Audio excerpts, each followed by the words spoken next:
Husband wife آپس میں لڑتے ہیں، جھگڑتے ہیں، آپ کو پتا ہے شیطان سب سے زیادہ خوش کب ہوتا ہے؟ شیطان سب سے زیادہ خوش تب ہوتا ہے جب میاں بیوی آپس میں لڑتے ہیں، جب وہ دیکھتا ہے کہ میاں بیوی آپس میں جدا ہو رہے ہیں۔ آپ کو پتا ہے سب سے زیادہ نقصان کس کو ہوتا ہے؟ بچوں کو۔ اللہ تعالیٰ قرآن پاک میں فرماتا ہے لِتَسْكُنُوا، میں نے یہ رشتہ اس لیے بنایا تھا تاکہ ان کا سکون حاصل ہو۔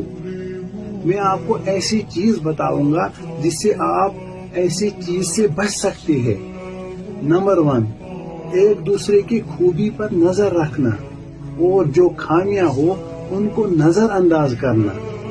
نمبر 2، ایک کو غصہ آئے تو دوسرا خاموش رہے۔ نمبر 3، نرمی اور